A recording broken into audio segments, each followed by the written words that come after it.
Just a heads up, this video is a little more serious than my normal stuff, but it's worth it. Hang out with me. Let's chit chat. Time to talk about self-love.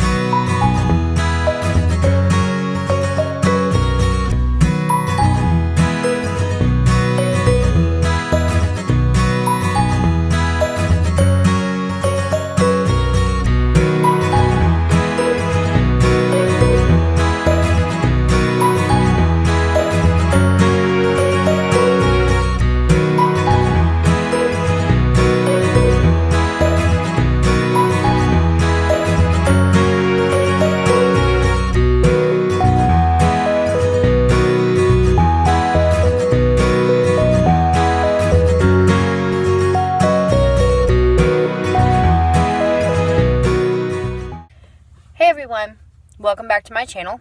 I'm Tori, aka the Oddball Mom. Hey! So, I decided that I'm going to start using you guys as my accountability partners. See, back when COVID started, I decided to start taking a journey of learning to love myself and finding myself again. Because since becoming a mom, I gave up everything that I loved, and I really threw myself into consuming myself with being a mom and being a wife, and I lost all the things I loved. Ever since I can remember, I have had self-esteem issues because I was bullied for being overweight and for not having nice clothes, and then I had some bad things happen by people I was supposed to be able to trust along the way, which really took a toll on me and the way I felt about myself and the way I see myself. And then I got told that I am suffering from postpartum depression after I had Gotham. And I have dealt with depression and anxiety my entire life, since about 8th grade actually, and it's come and gone, and I have been in and out of counseling for it and stuff like that, and I might have even had postpartum depression problems with my other children. I just didn't get diagnosed with it at all, but I actually got put on meds and stuff this time, and I was like, and I got sent to a counselor, and I was like, so if I'm going to do this, I'm going to go full in. I'm going to find myself and learn to love myself, and I'm going to be happy. Not that I'm not happy with being a mom and being a wife, but I'm not happy that that's what I became known as. I became known as Tally's mom and, Clifford and Dakota's, and now Gotham's mom, and I was known as Nick's wife. Okay, sorry. Clifford came out from school and I had to drive home. So I am now home and we can keep talking. So as I was saying, I was getting really upset that my identity had became those things. I was just somebody's mom and I was just somebody's wife. And I am so much more than just someone's mom and someone's wife. And I got to the point that, like, when people asked me what I enjoyed doing or what I was into, whatever it would be, I didn't have an answer for it. I hadn't done anything that I loved in so long that I didn't know how to answer those questions. Like, my identity really became that I am a stay-at-home mom of 4, and I change poopy butts and clean house, and I cook dinner for my husband. Like, that was my identity, and that really bothered me because I used to do so much. Like, I am an artist. I paint and I draw and I write and I did all of that. And then I'm a photographer. I went to college for photography. I don't know if you guys knew that or not, but I went to the Art Institute of Indianapolis to get my associate's degree in photography. But I also had to do all sorts of other, media to get my degree. And so I do a little bit of everything. And I love music. And I even lost my love of music. When I was younger, like I always had music playing. Like music was what kept me going. I was in band, I was in choir. And I didn't even play music anymore. Like I literally cut out everything that ever made me happy and made myself feel miserable to try and make everybody else happy. And I mean, it happens, and you're supposed to give things up when you become a mom. Like, but you're not supposed to give yourself up. You know what I mean? Like, yes, you sacrifice things. And, you give things up but you can't lose yourself. You can't give yourself up. You can't give up your identity and lose yourself to become a mom. And because it just doesn't make you happy. You become stuck in this rut and not knowing who you are anymore, and you don't feel good about yourself, and you don't love yourself anymore. And I was at a point, I finally hit that point where I was like, I cannot do this anymore. There is only so much you can give, but once you're empty and there's nothing left to give, you're really just dishing out yuck. There was a time there for a little bit where I was just angry.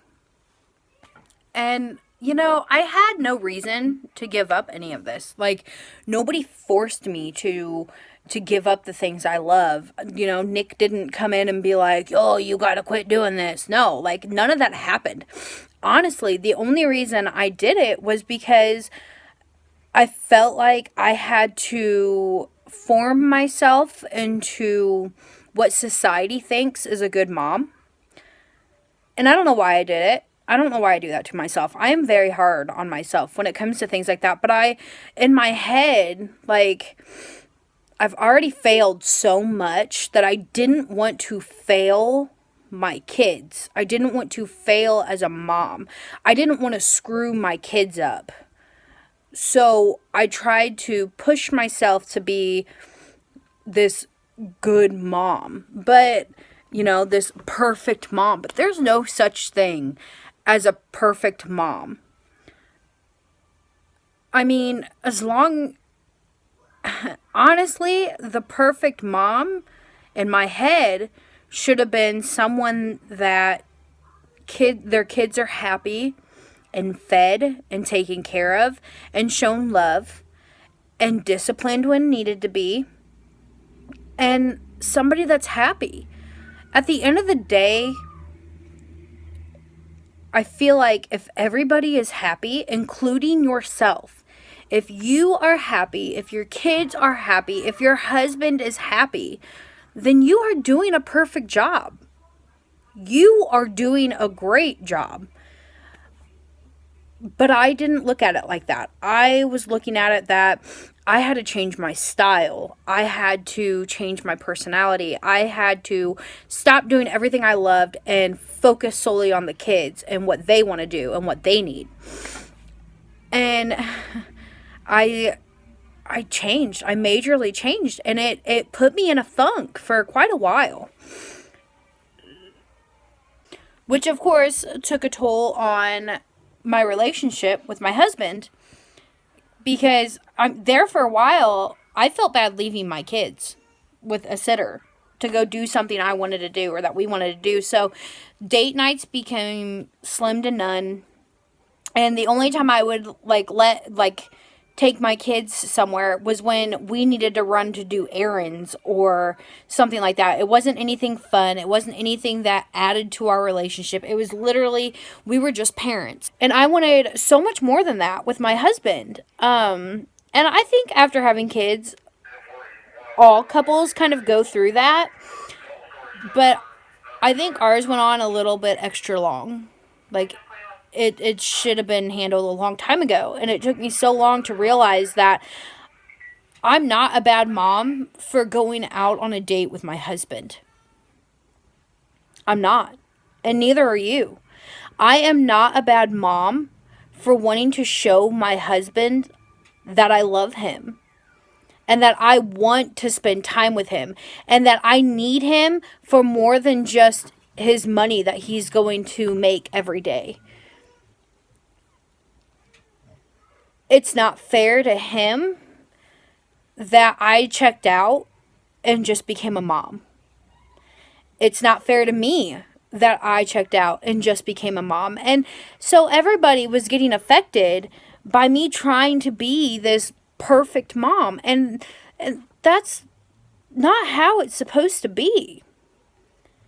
Kids are supposed to add to your life, not take away from your life. And I was literally letting being a mom suck the life out of me. And there's so many people in my life that don't understand that I need to start putting myself first. And you know what? I might be considered a bad mom to some of the people in my life now. And you know what? At this point, I don't really care about what those people think. If the people in your life can't be happy that you're happy while taking care of everything else, you don't need them. If they can't accept the fact that you want to start putting yourself first and putting your relationship first on top of being a good parent and making sure that your kids are loved and taken care of, then you don't need them. I'm sure you're wondering the purpose of why I made this video. We'll see.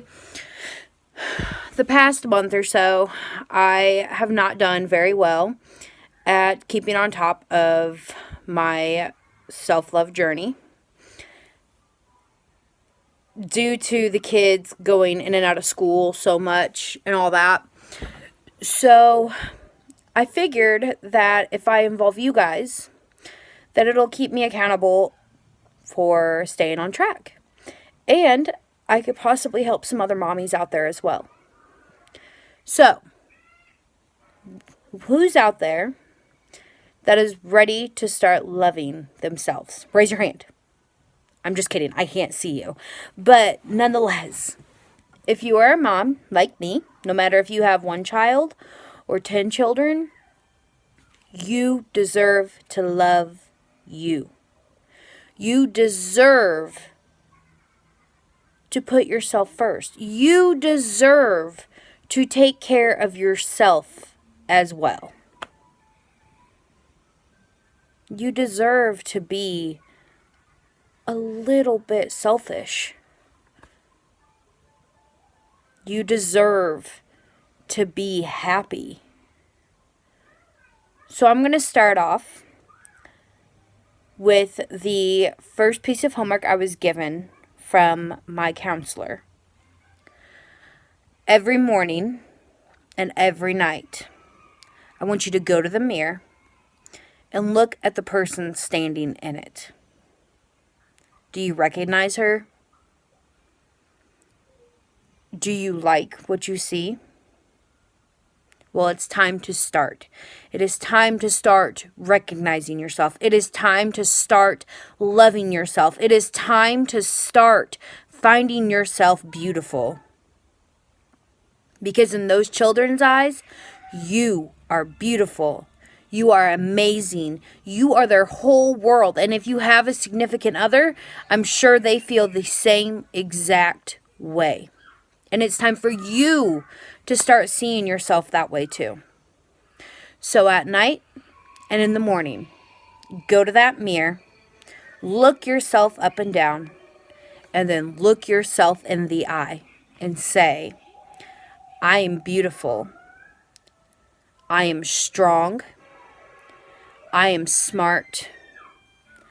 I am worth the time.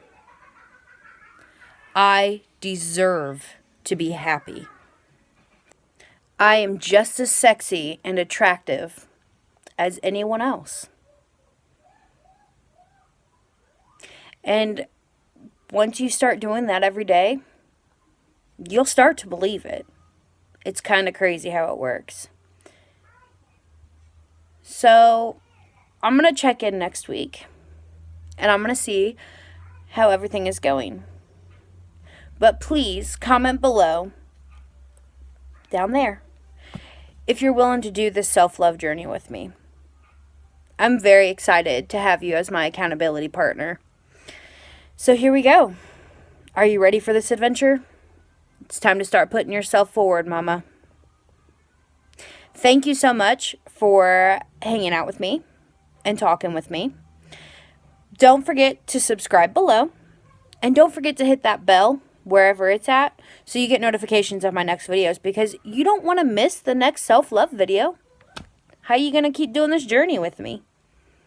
And if you like this video, please give it a thumbs up. We'll see you next time, guys. Bye.